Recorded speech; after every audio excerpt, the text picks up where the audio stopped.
Yun, what's up guys? Welcome back dito sa ating YouTube channel. For today's video mga boss, kukunin na natin yung plaka na itong ating Raider 150 Fi. After 8 months mga boss or 10 months, lumabas na din yung plaka niya. Tsaka titest ride natin siya mga boss. Ilulong ride natin siya sa malapit para matesting natin yung open airbox. At naka-ramp air, tas may filter tayo. Check natin mga boss kung gaano kaganda yung tunog niya at kung paano yung performance niya mga boss. So tara, let's go!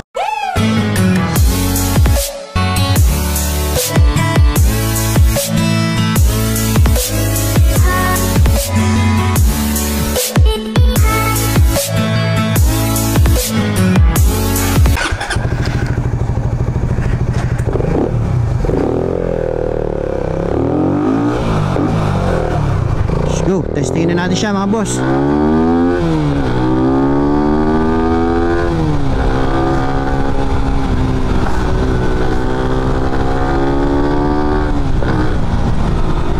Napakasarap sa tenga, napakaganda ng tunog. At parang mas malawak yung hininga ng motor kapag ka naka-open airbox, kapag ka naka-open throttle body. Yung feeling mo kahit isagad mo yung RPM niya, hindi siya nahihirapan. May ganun siya kapag ka naka-open airbox.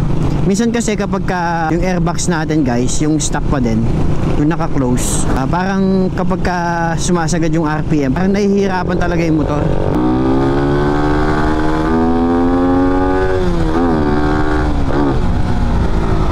Woo! Ganda ng tunog.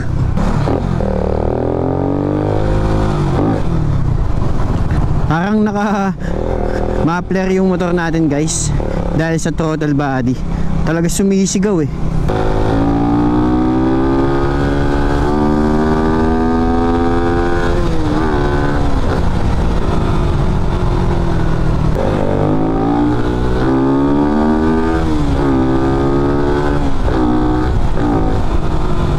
Bali itong vlog na to mga boss, kukunin lang natin yung plaka nitong ating Raider 150 Fi. Tapos ipaparinig ko lang talaga sa inyo mga boss yung tunog ngayon ng motor ko kapag ka naka-open airbox siya.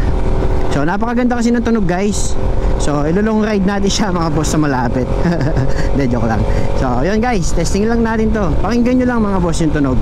So hanggang sa makuha lang natin yung ating plaka, tapos uwi na tayo, ganun lang.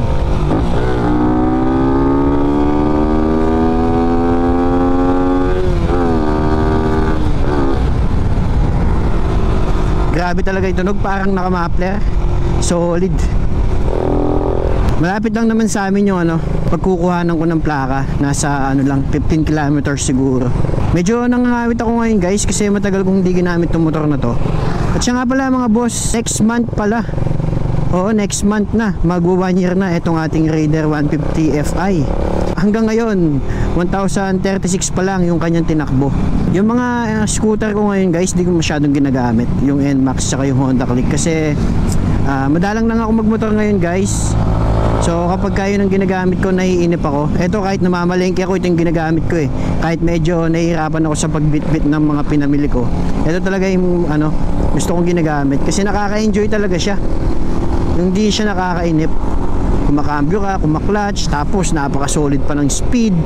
Alam mo yun, yung hatak at yung tunog. Alam mo yung tunog, hung hung, yung gano'n. Yung kahit di siya naka-muffler guys, all goods na all goods eh. Siya nga pala mga boss, abangan nyo yung susunod na vlog natin tungkol dito sa ating Raider 150 Fi. Bumili na tayo ng mid-rise handlebar. Dadalhin natin to mga boss sa Gabaldon.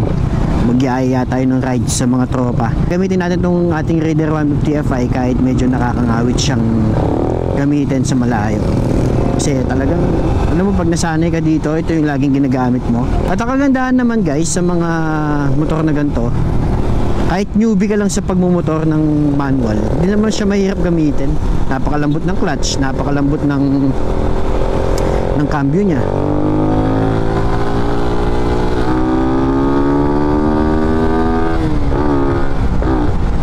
Napakatagal kong naka-scooter guys. Mio Sporty, Mio i125, NMAX. Ngayon may Honda Click pa tayo. Kaya ito talaga yung pinaka-paborito ko ngayon eh. Pero syempre, ang pinaka motor ko talaga yung NMAX. Pero dahil nga nagkaroon na ako ng iba't ibang motor, ito na talaga yung isa sa pinaka-paborito kong ginagamit ngayon. Kasi pampatanggal talaga siya ng inip. Minsan kasi nakakainip magmotor. Sa lahat ng mga nakasubaybay sa ating mga vlog, napakadami nagko-comment. Pasensya na kayo mga boss kung di ako masyadong nakakasagot sa mga comment ninyo. Dahil medyo busy sa trabaho guys. Tapos kapag vlog, upload, syempre kapag ka mag-vlog ka matagal yon, i-edit mo pa, upload. So yun guys, pasensya na kung di ako masyadong sagot sa mga comment ninyo. May nasabi nga pala ako nung isang araw guys dun sa Honda Click natin na yung combi brake di ko masyadong gusto. May mga sumang-ayon din pala na yung iba daw di rin nila masyadong trip yung combi brake. Yung combi brake guys, sa mga di pa nakakaalam dyan, yung ipipreno mo yung sa likod tapos sasabayin ng 50% yung brake sa harap. Sa mga naka Honda Click 125. So ako din guys, di ko masyadong gusto yon. Pero sabi, may mga nabasa din ako, pwede daw siyang tanggalin.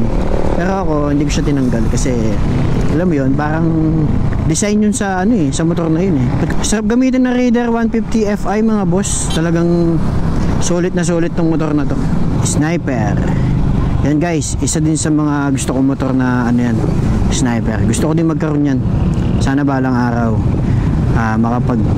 makabili din tayo ng Sniper 155. Dami kong gustong motor guys. Alam nyo ba kasi nung bata ako, tingin-tingin lang ako sa mga motor kami ng mga tropa ko. Tingin-tingin kami, ano pa yun yung mga uso ng motor noon, yung X1, naabutan nyo ba yun, yung Sniper 135. Kapag ka may dumadaan ng Sniper 135, napapatingin talaga kami, Sniper yun, mabilis yan, ganyan. Yung Raider solid. Ngayon thank you Lord, nagagamit ko na yung isa sa mga gusto kong motor. Ito nga, itong Raider 150 Fi. Pumontage natin to sa dulo ng video na to para mas makita nyo na mas maayos ang itsura ng ating Raider 150 Fi. Sa mga nakasubaybay guys dito sa vlog natin sa Raider, magmula nung kinuha natin siya sa kasa, pinalitan natin siya ng flat seat, nagpalit tayo ng mags, nag-change oil, naglagay ng radiator cover, naglagay ng side mirror. Maraming salamat sa mga sumusuporta dyan. At mamaya guys, papakita ko sa inyo ang itsura ngayon na itong ating Raider 150 Fi. After 11 months, next month, mag-aano na siya mga boss, mag-isang taon na. Kaya lang, di pa natin siya nasusulit kasi 1,000 pa lang yung odo niya mga boss. Kakanan tayo dito. Pagkanan natin dito, makikita natin yung Wheeltech Angeles. Ang dami tao mukhang madami kumukuha ng motorcycle ngayon dito na tayo guys.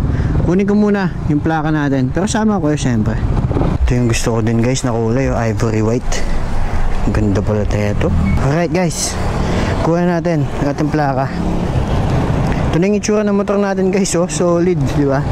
So handlebar, swing arm mga boss, dadagdag natin dyan. So uwi na tayo mga boss, yun lang, let's go. At sa mga viewers natin dyan mga boss, comment naman kayo kung familiar kayo dito sa dinadaanan natin dito sa Angeles, Pampanga. Sa mga taga dito guys, shoutout po sa inyo. Ito guys, sa lahat ng mga nagtatanong tungkol dun sa open throttle body dito sa ating Raider 150 Fi, yung open airbox. So kung pandili nyo yung motor mga boss, pampasok sa trabaho, pang sundo ng asawa, ganyan, sa trabaho nga, sa school, mas maganda mga boss kung wag nyo na siyang i-open kung ginagamit nyo pang daily talaga. So wala din naman siyang guys maganda lang yung tunog, pero baka yung performance niya mga boss same lang, wala din naman nagbago. So ako kasi guys, itong motor na to, hindi ko naman siya masyadong ginagamit. Lagi lang siya nakabalot dun sa amin, tapos ginagamit ko lang siya sa pagbablog. Minsan lang talaga kung gamitin ko. Kaya talagang nakapag-decide na ako na gawin ko siyang naka-open throttle body, open airbox. So yun guys, yung masasabi ko, kung pang daily, pang trabaho, or ano man, wag na mga boss. Pero kung may isa pa naman kayong motor na pang daily at hindi nyo naman talaga masyadong ginagamit yung Raider ninyo, pwede naman mga boss. Kasi mas madaling pasukan ng dumi mga boss yung throttle body natin kapag nakaganyan. Kahit may filter yan mga boss, iba pa din yung airbox ng stock.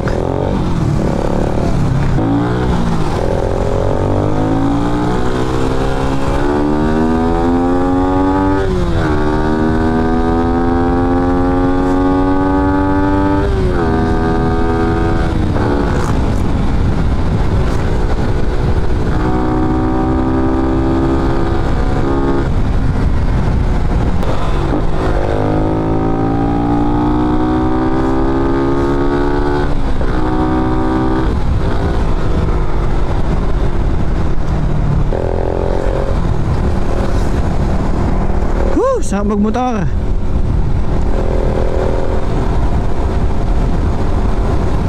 So ayun guys, yun lang muna para sa ating video ngayong araw. Sana nag-enjoy kayo guys kahit papano, kahit short video lang ito. So please like, share, and subscribe mga boss dito sa ating YouTube channel. Ako si Boki Motovlog. Kita-kita tayo guys sa susunod na video. Maraming salamat.